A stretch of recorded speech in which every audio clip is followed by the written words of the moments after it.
आज का जो हमारा टॉपिक है ये ट्राइंगल से है, class 9th mathematics exercise 7.1। Question number 6 है हमारे पास। इन ए गिवन फिगर हमारे पास दी है, फिगर 7.6 दी है। ए सी इज इक्वल टू ए। तो फिगर में हमें दी है ए सी जो है वो किसके इक्वल है, ए ई के। एंड ए बी जो है वो किसके इक्वल है, ए डी के। तो मैंने इनको मार्क कर दिया है, ए बी को ए डी के इक्वल तो मार्क कर दिया है, ए सी और ए ई को भी मार्क कर दिया है। और उसके बाद एंगल बी ए डी, ये वाला एंगल बी ए डी जिसे मैंने यहाँ पर मार्क कर दिया, आग डाल दिया, ये एंगल ये किसके इक्वल है, ई ए सी के। ई ए सी, ये जो यहाँ तक ए आ रहा है तो ये आपस में इक्वल है। तो प्रूव क्या करना है हमें, show that B C is equal to D. ये जो लाइन है बी सी, क्या वो डी के इक्वल है। तो सबसे पहले क्या करेंगे, हम गिवन में लिखेंगे जो गिवन में हमें दिया है। गिवन में क्या हमें दिया है, अगर आप गिवन में देखोगे हमें गिवन में दिया है जो ए सी है वो किसके इक्वल है, ए ई के। तो हम गिवन में लिखेंगे A C is equal to A E comma A B is equal to A D. तो एंड और क्या हमारे पास गिवन है, एंगल दिया है, कौन सा angle, angle B A D is equal to angle E A C. तो ये हमें गिवन दिया है। तो अब हमें इसमें टू प्रूव करना है। प्रूव क्या करना है हमें, हम लिखेंगे टू प्रूव में क्या दिया है, क्या प्रूव करना है हमें, हमें करना है प्रूव क्या बी सी जो है वो क्या इक्वल है डी के। ये जो बी सी लाइन है ये क्या इक्वल है, डी के, ये जो लाइन जा रही है। तो इसको प्रूव करने के लिए हम सबसे पहले प्रूफ में क्या लिखेंगे, देखो प्रूफ में हमें हमें ये पता है, हम लिखेंगे वी नो दैट। हमें ये पता है गिवन में हमें दिया है, ये देखो आप गिवन में अगर देखोगे मैंने लिखा है एंगल बी ए डी किसके इक्वल है, ई ए सी के।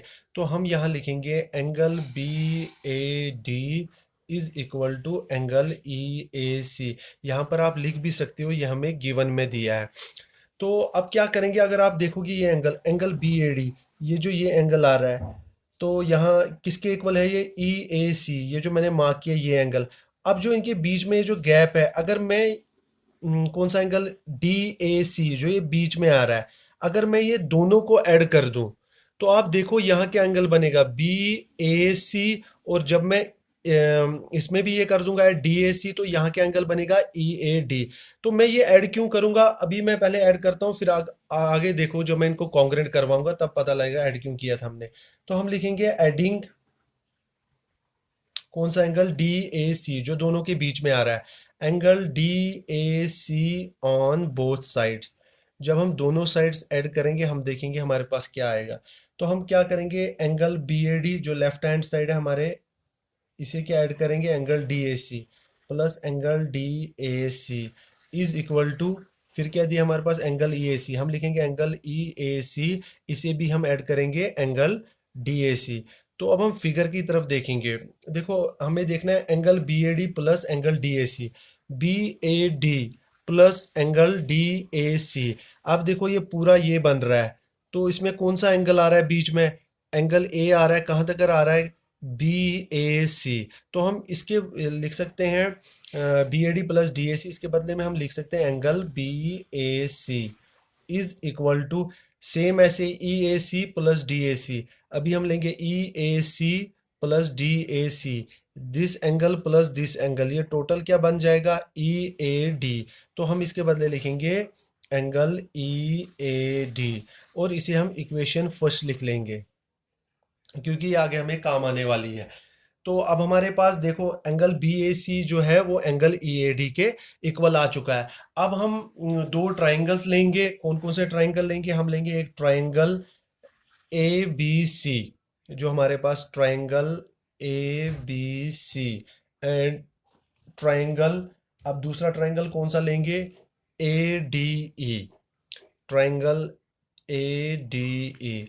अब देखो इन दो ट्राइंगल में मैंने ये दो ट्राइंगल क्यों लिए, अगर आप देखोगे हमें शो क्या करना है, बीसी जो है क्या वो डी के इक्वल है। अगर आप ये बीसी लाइन सेगमेंट देखोगे ये किस ट्राइंगल में आ रही है, ए सॉरी ए बी सी। और जो ये डी ई लाइन सेगमेंट है ये किस ट्राइंगल में आ रही है, ए डी ई।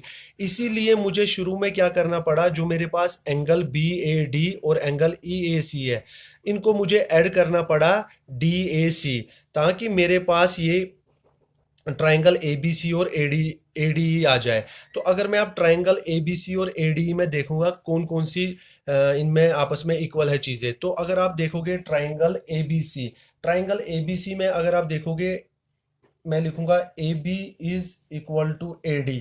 देखो अगर गिवन में आप देखोगे, हमें गिवन में ही दिया था ए बी जो है वो ए डी के इक्वल है। अभी आप देखोगे ए बी किस ट्राइंगल की लाइन सेगमेंट है, ए बी सी की।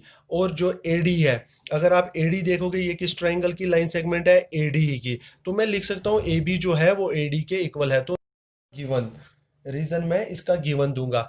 इसके बाद मैंने अभी इक्वेशन फर्स्ट में प्रूव किया, अगर आप देखोगे एंगल बी ए सी जो है वो एंगल ई ए डी के इक्वल है। अभी आप देखोगे बी आ रहा है ए बी सी में। अब आप देखोगे एंगल ई ए डी वो किस ट्रायंगल में आ रहा है, ए डी ई में।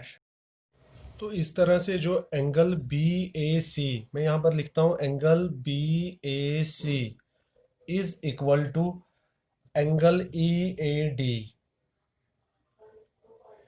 क्यों? क्योंकि मैंने यहाँ पर मैं रीज़न दूंगा यूजिंग इक्वेशन फर्स्ट, क्योंकि मैंने फर्स्ट में ही प्रूव कर दिया था जो एंगल बी ए सी है वो ई ए डी के इक्वल है। अब आप देखो इस ट्रायंगल में, ए बी सी ट्रायंगल में, जो ए बी सी ट्रायंगल की ए सी लाइन है और ए डी ई ट्रायंगल की ए ई लाइन, ये भी मुझे गिवन में ही दी थी, जो ए सी है वो ए ई के इक्वल है। तो मैं यहाँ लिखूंगा ए C is equal to A ई। तो यहाँ क्या रीज़न दूंगा मैं, यहाँ भी गिवन दूंगा। अगर आप देखोगे कि दोनों ट्राइंगल अब कॉन्ग्रेंट हो चुके हैं, क्योंकि दोनों ट्राइंगल में तीन चीज़ें इक्वल हो चुकी हैं, तो हम क्या लिखेंगे यहाँ पर, therefore triangle A B C is congruent to triangle A D E by. अब देखेंगे कौन सा रूल लगेगा। अगर आप ट्राइंगल ए बी सी लेते हो, ट्राइंगल ए बी सी में एक हमने ए बी साइड ली और ए सी साइड ली, और बीच में ये एंगल ए लिया बी ए सी। तो जो ये एंगल है ये दो साइडों के बीच में इंक्लूड आ रहा है। तो हम क्या यहाँ पर लिख सकते हैं, हम लिख सकते हैं कौन सा rule, side angle side rule, क्योंकि जो एंगल है दो साइडों के बीच में इंक्लूड आ रहा है। तो दो ट्राइंगल हमारे कॉन्ग्रेंट हो चुके हैं। तो हमें क्या प्रूव करना था, जो BC है क्या वो D के इक्वल है। हमें ये भी पता है कि जब दो ट्राइंगल कॉन्ग्रेंट हो जाते हैं तो उनकी कॉरस्पॉन्डिंग साइड्स इक्वल होती है। तो अभी आप देखोगे जो ट्राइंगल ABC है, तो इसकी कॉरस्पॉन्डिंग साइड्स कौन सी रही। अब अगर आप देखोगे BC साइड, क्यों, ये ट्राइंगल ABC में आ रही है। और ऐसे ही अगर आप लोगे ट्राइंगल ADE, तो ट्राइंगल ADE की DE साइड, आप देखो BC जो होगी वो किसके इक्वल होगी, DE के। तो हम यहाँ पर लिखेंगे 10 BC is equal to DE। तो क्या रीजन देंगे, हम लिखेंगे बाई CPCT। क्यों लिखेंगे बाई CPCT, हमें ये पता है जब दो ट्राइंगल कॉन्ग्रेंट हो जाते हैं तो उनकी कॉरस्पॉन्डिंग साइड्स इक्वल होती है। तो इसका मतलब हुआ कि BC जो है वो DE के इक्वल होगी। तो हमें यही प्रूव करना था।